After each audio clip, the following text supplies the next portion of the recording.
और नासा के वैज्ञानिकों ने चांद पर ऐसा क्या देखा कि 70 दशक में चांद पर जीत हासिल करने वाले नासा ने अचानक से अपने सारे मून मिशन बंद कर दिए। इस वीडियो में हम चांद से जुड़ी इन्हीं रहस्यमयी बातों से पर्दा उठाएंगे। साथ ही आपको चंद्रयान 3 के बारे में भी कुछ नया और अनोखा बताएंगे, तो वीडियो को पूरा देखिएगा। दोस्तों, पृथ्वी से चंद्रमा की पूरी तरह से गोलाई दिखाई देती है। वास्तव में चांद भी पृथ्वी की तरह अंडाकार है। चांद की सतह पर बेहद स्थिर और हल्का वायुमंडल मौजूद है। ये तो आप जानते ही होंगे कि साल 2009 में चंद्रयान 1 मिशन ने चांद पर पानी की खोज की थी। लेकिन आपको बता दें कि चांद की सतह पर पानी लिक्विड फॉर्म में मौजूद नहीं है, बल्कि बड़े बड़े गड्ढों में बेहद ठंडे पत्थरों और बर्फ के रूप में मौजूद है। साथियों, चांद से जुड़ी ये रहस्यमयी बात यह भी है कि स्विट्जरलैंड की यूनिवर्सिटी ओनफ बीसेल ने अपने अध्ययन में यह बात खोज निकाली थी कि चंद्रमा पृथ्वी पर रहने वाले लोगों की नींद पर भी असर डालता है। कहा जाता है कि जहां अमावस के दिन लोग काफी अच्छी नींद कर पाते हैं, वहीं पूर्णिमा पर उन्हें कम नींद आती है। हालांकि विज्ञान ने इस बात को पूरी तरह से स्पष्ट नहीं किया और आज भी कुछ वैज्ञानिक इस बात पर अध्ययन कर रहे हैं। साथियों, चांद की जमीन काफी ऊबड़ खाबड़ है और इसमें कई बड़े बड़े क्रेटर यानी गड्ढे मौजूद हैं, जो इतने बड़े हैं कि पिछले करोड़ों सालों से इनके अंदर सूरज की रोशनी तक नहीं पहुंच पाई है। इनमें से सबसे बड़ा गड्ढा चांद के दक्षिणी ध्रुवों में मौजूद है। इस गड्ढे का डायामीटर 2500 किलोमीटर और गहराई तो इतनी ज्यादा है कि इसमें एक के ऊपर एक करके 10 बुर्ज खलीफा समा जाएं। इस गड्ढे की गहराई 8.2 किलोमीटर के आसपास है और यह पूरे सोलर सिस्टम के सभी ग्रहों और उपग्रहों में मौजूद गड्ढों में सबसे बड़ा गड्ढा है। माना जाता है कि चांद की धरती में पानी छुपा हो सकता है, और वह भी थोड़ा बहुत नहीं, बल्कि पूरे 100 मिलियन टन। इसके अलावा यहाँ पर hydrogen, sodium, ammonia, mercury, methane और सिल्वर जैसे मूल्यवान संसाधनों का खजाना मौजूद हो सकता है, जिसकी खोज करने के लिए ही चंद्रमा पर चंद्रयान 3 मिशन को भेजा गया है।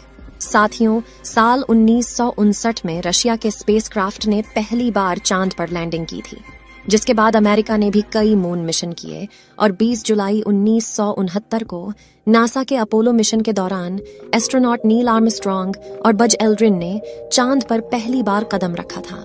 जिसके बाद नासा ने कई मून मिशन किए थे और अपने कुल 12 एस्ट्रोनॉट्स को चांद पर भेजा।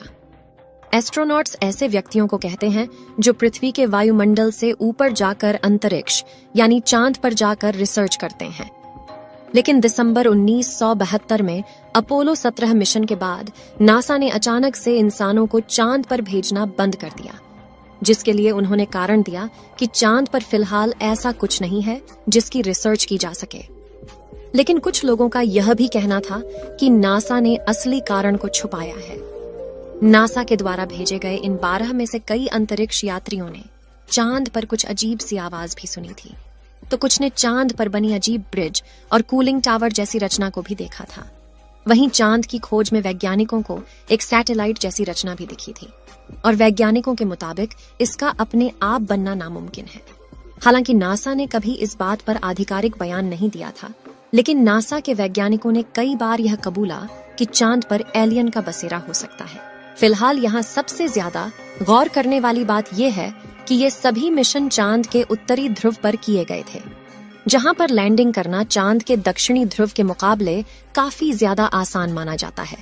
लेकिन साल 2019 में भारत के चंद्रयान 2 ने चांद के दक्षिणी ध्रुव पर सॉफ्ट लैंडिंग करने की कोशिश की थी और अपने इस प्रयास में चंद्रयान 2 का लैंडर विक्रम बुरी तरह से असफल हुआ था। लेकिन आखिर चांद का दक्षिणी ध्रुव इतना खतरनाक क्यों है, आइए जानते हैं। सबसे पहले तापमान की बात करें तो चांद के दक्षिणी ध्रुव में कई ऐसे बड़े बड़े गड्ढे हैं, यानी इस जगह करोड़ों सालों से सूरज की रोशनी नहीं पहुंची और सूरज की धूप न पहुंचने का सीधा सीधा मतलब है तापमान का ठंडा होना। इसलिए कई बार दक्षिणी ध्रुव का तापमान -230 डिग्री सेल्सियस तक पहुंच जाता है। ऐसे में किसी भी इंसान का स्पेसक्राफ्ट से बाहर निकलना तो छोड़ो, खुद स्पेसक्राफ्ट के लिए भी ऐसे तापमान में काम करना मुश्किल है। इतने कम तापमान में कई बार स्पेसक्राफ्ट पर लगे इंस्ट्रूमेंट चलना बंद हो जाते हैं। यहाँ सूरज की रोशनी न पड़ने की वजह से चांद के दक्षिणी ध्रुव के कई हिस्सों में काफी ज्यादा अंधेरा है, जिस वजह से चांद की ऑर्बिट में घूम रहे नासा, रशिया और चीन के ऑर्बिटल भी वहां के काफी हिस्सों को ठीक से नहीं देख पाए।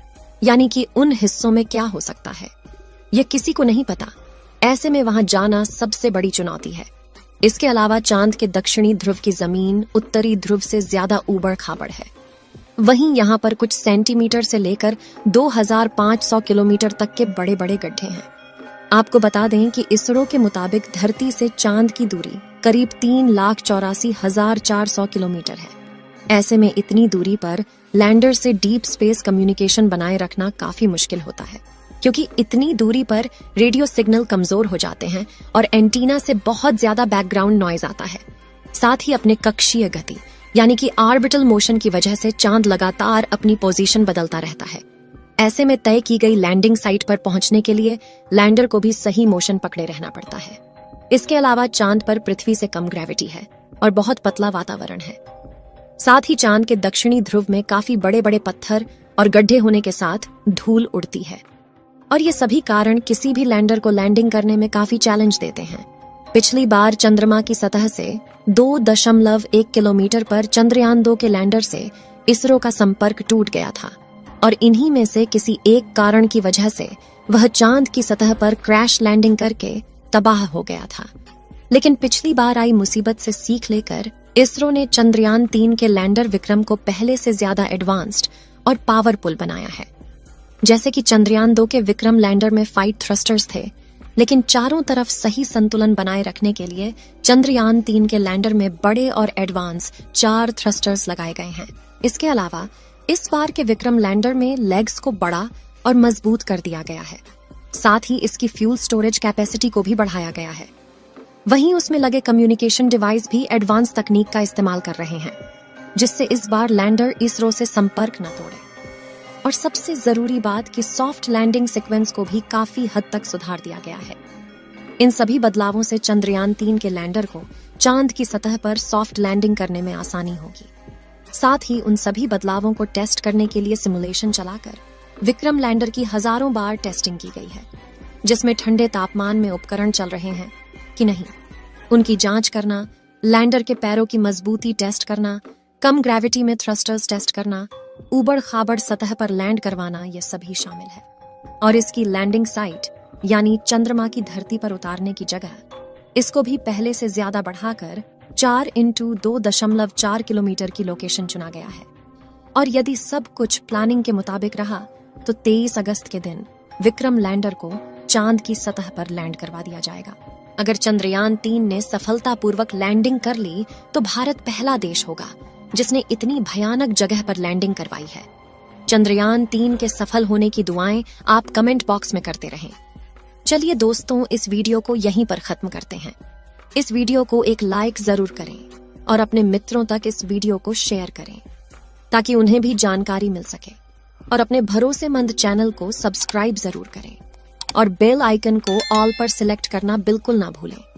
मिलते हैं किसी और नॉलेजेबल वीडियो के साथ। वीडियो को अंत तक देखने के लिए धन्यवाद।